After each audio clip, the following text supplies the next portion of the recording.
Hello and welcome to iHeart Cooking. I am Jennifer Stachler, registered dietitian. And I'm Chef Dugan Wetzel. We are both from Reid Hospital. The iHeart Cooking program is funded by a grant from the American Heart Association. We are brought to you by Reid Hospital, WCTV, and RPNL. Our live audience today is with the Minority Health Coalition Group. Today we are going to be featuring Meatless Meals.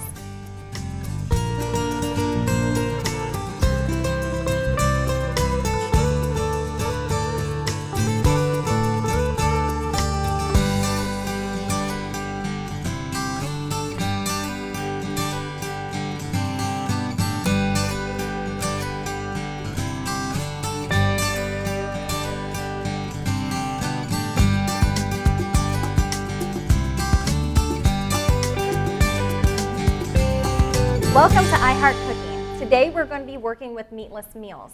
And the first recipe we're actually going to get started with is going to be a barley risotto with mushrooms and asparagus. So Dugan's going to get us started here with this recipe. All right. The ingredient we're going to start with today is barley. It's a very versatile ingredient. People are using it to mix with flour to make breads and muffins. Another way that you can use it is mix it with stew. It gives it a nice hearty, earthy flavor. Or like the way we're going to do today, it's kind of an Eastern European twist on rice pilaf. We're going to substitute the barley for the rice. So we're going to go ahead and start. First thing we're going to do is we're going to add our chicken broth and our water to its own separate pot here. We're going to turn the heat on high and slowly add this. And here in a minute I'll explain why the importance of using hot liquids over cold liquids are when it comes to a recipe such as this. So to start, I'm going to add our 4 cups of chicken broth to the pot.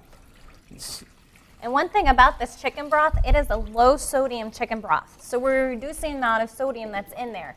A lot of times when you go to the grocery store, you're going to see lots of different brands and types of these low sodium chicken broth. What I do is I kind of line them up all on the shelf, and I look to see which one has the lowest sodium content. So you're getting the lowest amounts, because again, that's going to help with high blood pressure, water retention, and other things that are related to health and the heart. So while that's heating up, we're going to go ahead, and in our big pot, we're going to go ahead and add our oil to kind of heat that up a little bit.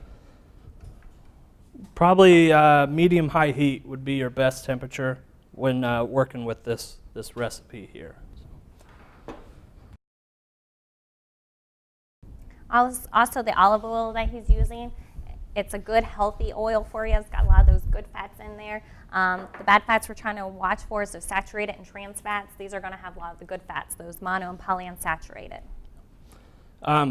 What I like about barley is it's got similar characteristics to rice. It absorbs a lot of liquid. The typical long grain rice that you see in the grocery stores that you buy has a ratio of 2 to 1. Meaning for every 1 cup of rice, you can add 2 cups of liquid to it, and it'll absorb that much. But with barley, it's actually a ratio of 3 to 1, so you can add a little bit more liquid, and what it does is it allows the barley to be a little more chewy. It has a pasta-like consistency, so you can replace it with rice to get rid of the carbs that you're getting from the rice and add some protein and some fiber from the barley. And it also has a nice nutty flavor that's very, very good. So. And one nice thing kind of Dugan mentioned there, that the barley still is going to have those carbohydrates like the rice and the pasta that he was kind of mentioning. But one thing about it has a high fiber content. So when we have a lot of fiber, we're not digesting all of that. So we're not actually absorbing all those carbohydrates in there as well. But it's makes you feel fuller for longer, that fiber does. Okay, now that our oil's starting to get a little hot, what we're going to do is go ahead and add our onions to kind of release some of the moisture and get the aromatics going. So it kind of gives us a nice onion smell here. Kind of like those sauteed onions, got that nice aroma there. One of my favorite things with cooking is the smell of the onions that you get when you start sauteing them. Okay, so while that's cooking, I'm going to go over and grab the mushrooms, because that'll be the next ingredient that we're going to add.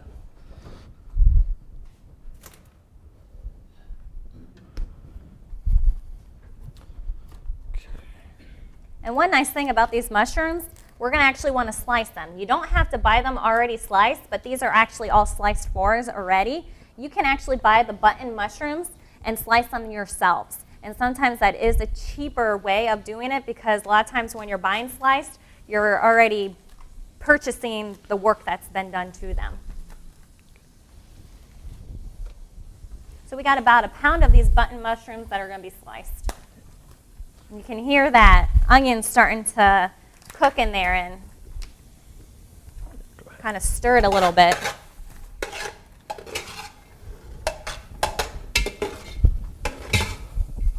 The reason we're adding mushrooms to it next is there's a lot of moisture, a lot of liquid in mushrooms. As you know, dry mushrooms, they look very large, like this here. If you see at home, it's quite a decent-sized mushroom. But once all the moisture has been evaporated out of it and it's in the pot, they become real small.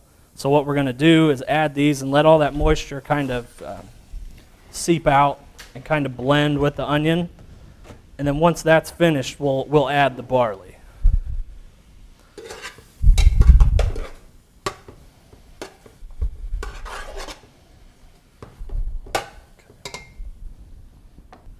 A good thing about mushrooms, they have a lot of fiber in them as well. Same with the barley. The fiber kind of helps lower the cholesterols that are important. Also, there's copper in mushrooms. And it's actually been found to help absorb some oxygen to help create red blood cells. Well, while we're letting these mushrooms and onions kind of cook down, Jennifer's going to show you the proper way to, clean asparagus and show you where you should kind of snap it off. She'll explain that to you here in a technique. Absolutely.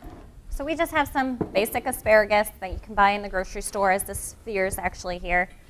And to actually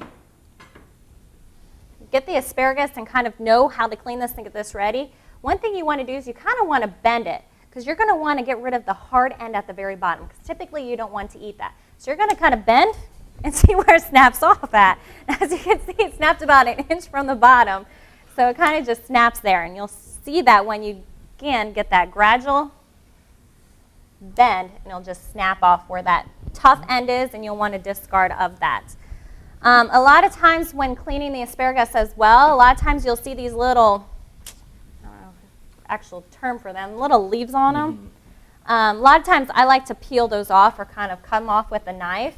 That way you don't have all that in your product.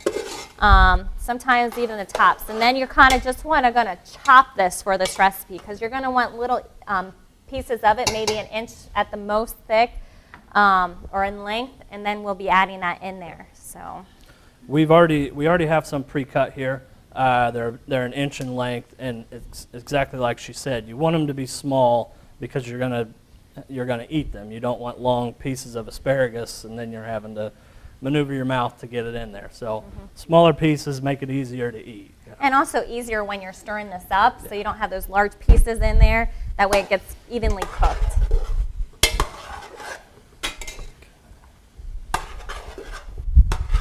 Another thing about the asparagus that we kind of just introduced there that we'll be putting in here in a little bit, it's very high in water content, which makes it lower in fat, lower in those calories. So it's a good thing that's called a non-starchy vegetable where we're not getting a lot of those carbohydrates or starches with it. Go ahead and turn this liquid down here. We've got it to start steaming. We just want it to stay hot. The reason for that is what we're going to do once we put the barley in.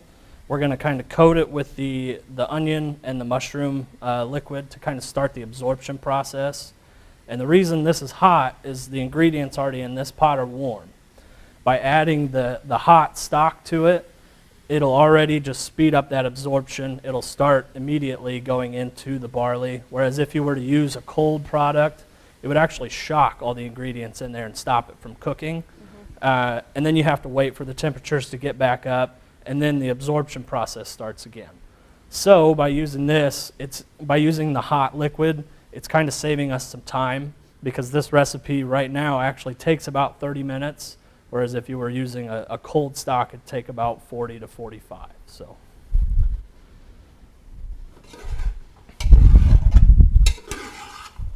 we're starting to get a little liquid in here. What we're going to do is go ahead and add our barley to the mushrooms and onions.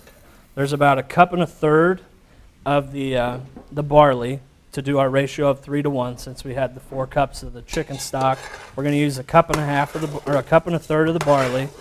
All we're going to do is kind of turn it around, toss it, and coat it. Very simple. Doesn't take very long. Now once that's coated, we're going to go ahead and start adding the liquid. The easiest way to do this is in thirds. You don't want to drown it right away because then you're stuck here stirring for 20 minutes and that gets kind of boring. I like to do thirds because it keeps me more involved, keeps me my attention here. So what I do is this first time I'll add enough to cover everything. You stop hearing the sizzle. And since that's already hot, just go ahead and continue stirring. We do that so it doesn't scorch anything on the bottom of the pan. And we'll just wait until all the liquid's absorbed. Now, while this is cooking, we're actually going to get started with our other recipe, which is going to be quinoa pilaf with tofu and vegetables. And the very first thing with this recipe is it calls for toasted almonds, and they're actually going to be sliced toasted almonds. And that's something that to toast the almonds, you want to make sure maybe you put your oven at about 325, 350, and we're going to watch these very closely. So what I have is a sheet pan with some parchment paper on it, and I'm actually going to put my almonds, which are already sliced, in the pan, and we're actually going to put them in the oven at 325, and we're going to watch them carefully. A lot of times when you're toasting nuts, you're going to start smelling it when they start to toast, and you want to watch it closely because you don't want them to become burnt, and it can happen very quickly if you're not paying attention. So we'll put these in the oven while this is still cooking.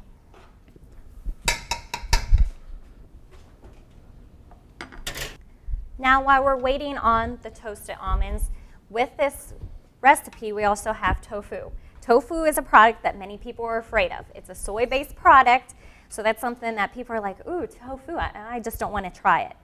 Actually, tofu actually adapts to the flavor of whatever you're making it with, and you can use it. It's very versatile for sauteing, baking, putting into certain recipes. A lot of times you see a lot of Asian cuisine with it, where you're looking at a lot of their stir fries is what they add it to. Now, one thing it asks to do is you have to actually dry your tofu. And we want to get the water out, because if you ever buy tofu, you open the package, you're going to see that it contains a lot of water. And that's something we don't want that in the cooking process because it's actually going to affect of how we cook it. So one thing we do is actually, I've started this process already, is where I took the tofu, placed it in a dish, and you can see it's a very bland color, and I put it on a paper napkin. And I put the paper napkin on the bottom and the top, and I cover it, and I put something heavy on it. The reason I cover and put something heavy on it is because that's going to excrete the rest of the water out from inside. So a lot of times we put another dish on top of this just to get that heavy aspect on the tofu to excrete that water. So that's something that I've done, and for many of you, I'll kind of lift up here that this is soaking wet. It is full with water. So with that being said, I'm actually going to get rid of that napkin or paper napkin. I'm going to put a new one on there to make sure we're still getting all that water out of there. And because it's a soy-based product, again, it's going to have the protein in there for us. So that's why when we're talking meatless meals, we're not adding the meat to get the protein. We're adding a plant-based product that's going to have the protein in it. It's funny, there's a lot of concern about tofu and people's not completely understanding it.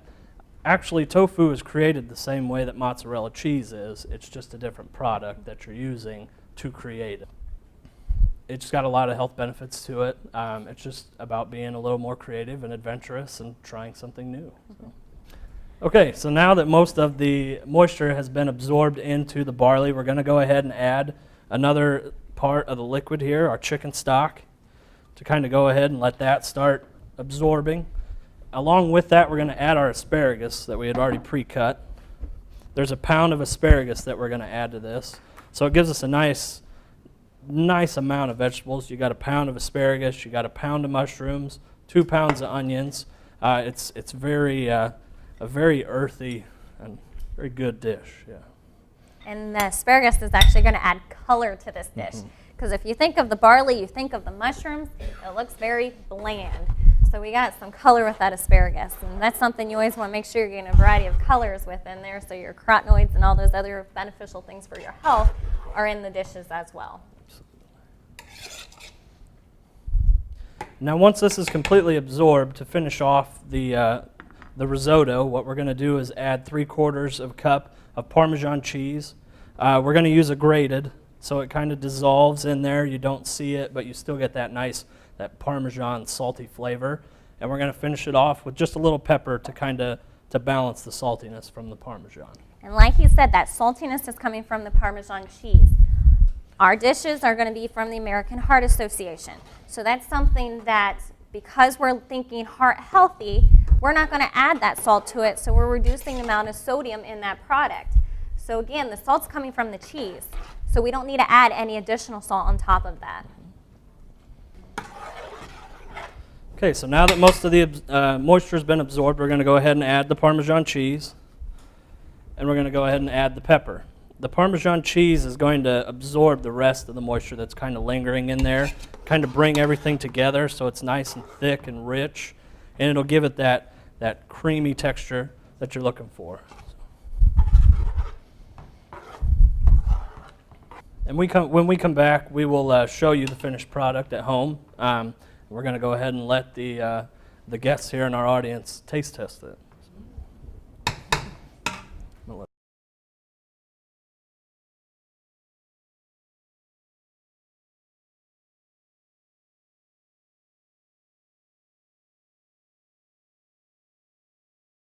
And for you at home, we'll just show you real quick. This is the finished product here. It's nice and shiny. Everything's kind of brought together. That Parmesan cheese gives it a nice clean feeling to it. So our toasted almonds are actually complete, so I'm going to take them out, shut the oven off.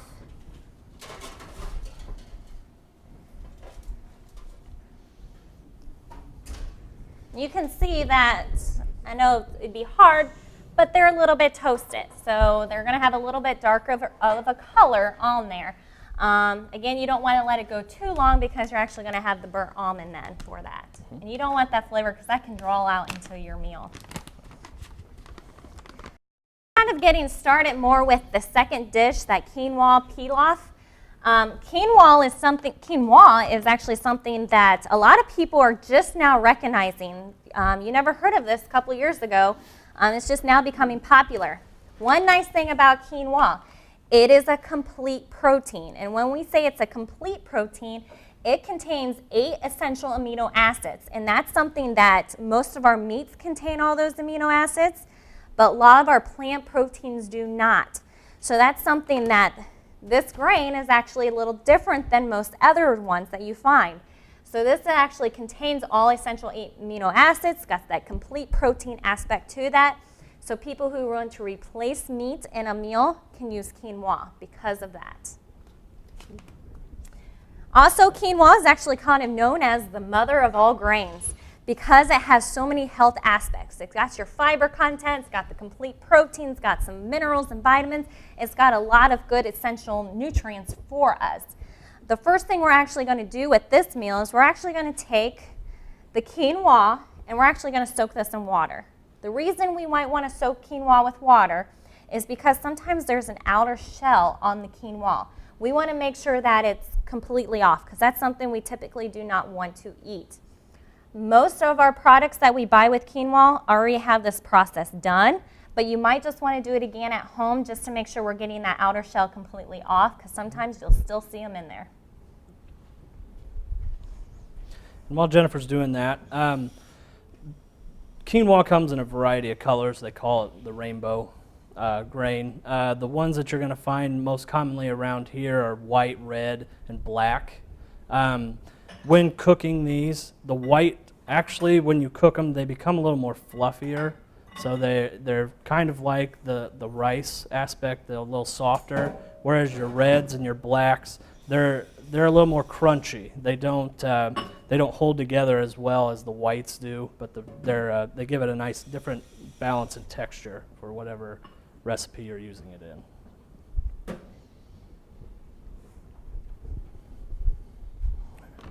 So I kind of put some water in here. For the most part, I'm not seeing any shells come about, but what we're going to do is kind of put it in our pan. We're going to let that water evaporate a little bit before we actually start making that actual dish.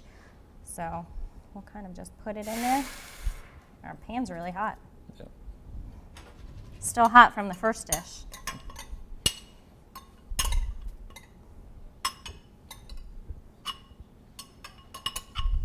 So we'll just get that all in there, and we'll kind of just let that evaporate so all the water gets out of that. Mm-hmm.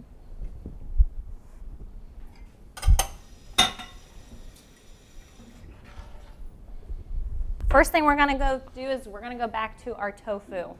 Enough of that water has been now excreted out of that, so we're going to actually going to cut that up. Yeah. Thanks. We're going to cut this tofu in actually cubes. Go ahead, That's sit there. something, Dugan, if you Absolutely. want to cut that up, that'd be great. The reason we want to cut up in cubes is because this dish is going to be incorporated with other vegetables. We don't want big chunks of that. Typically, a lot of big chunks of tofu, people, again, kind of steer clear of that. So we're going to actually have nice little chunks of it.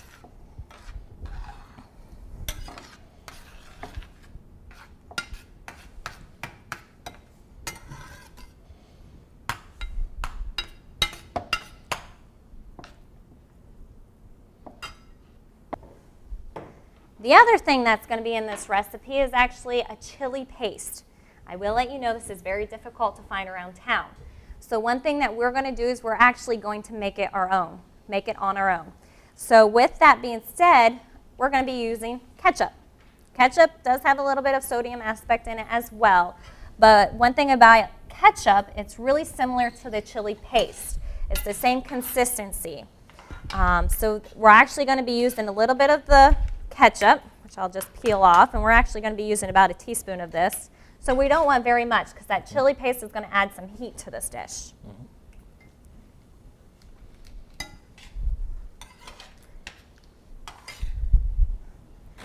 Once we add the ketchup, what we're going to be adding is just a little bit of your red pepper flakes. That's where the heat's going to be coming from. You can add as much as you like up to the tolerance of heat that you like. We're not going to add too much, so I'm just going to put a little red pepper flakes in there, and then we're just going to stir that up. I already kind of have this already done, so we got the ketchup and we actually got the chili flakes in there. Now, if you want more of the chili flavor, you can add some maybe chili powder, things like that, to get maybe more of that flavor that you want, but we're just here doing it for the heat aspect.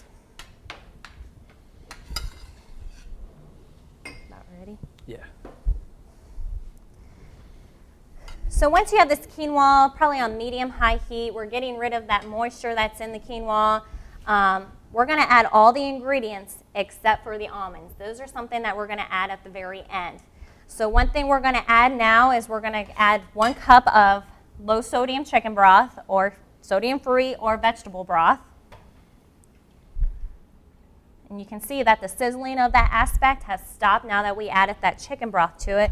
And we're going to let it cook. We're going to add about 2 teaspoons of low-sodium soy sauce. Soy sauce is typically more Asian aspect, and it can be very high in sodium. So that's something that adding the low sodium, you're still getting a good amount of sodium in there, probably more than what we want, but it is lower than actual soy sauce that you can buy. So definitely recommend always buying low sodium soy sauce.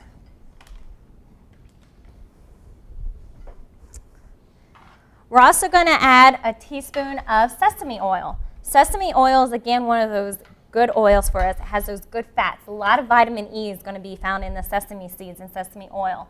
We replace this with a lot of other types of fats that we could add. So we're adding a lot of those monopolyunsaturated fats, getting rid of more of those trans and saturated fats as well. So, and it's going to add a nice flavor to the dish.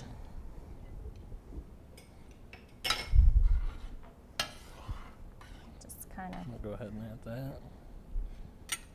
There we go. Tofu. And then we'll add the tofu to this.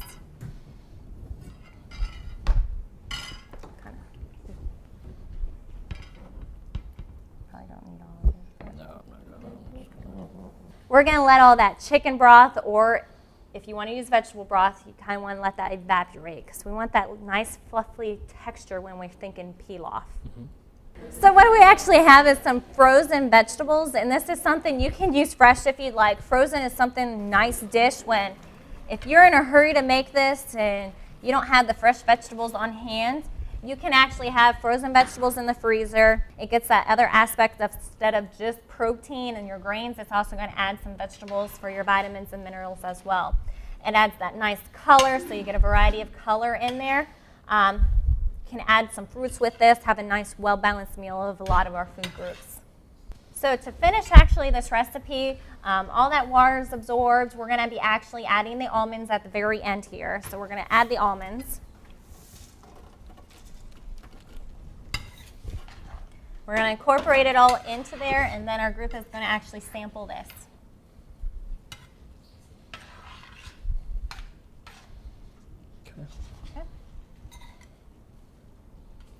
Vegetable here.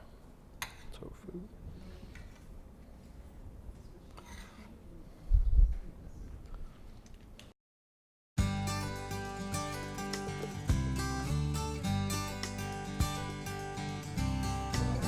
Thanks for tuning in to iHeart Cooking, a program that is funded by the American Heart Association. We also want to thank our live audience from the Wayne County Minority Health Coalition Group. And for you viewers at home, if you'd like to see more recipes like the ones we cooked today, visit reidhospital.org/iHeartCooking, or you can visit the American Heart Association's website at www.heart.org. See you next month.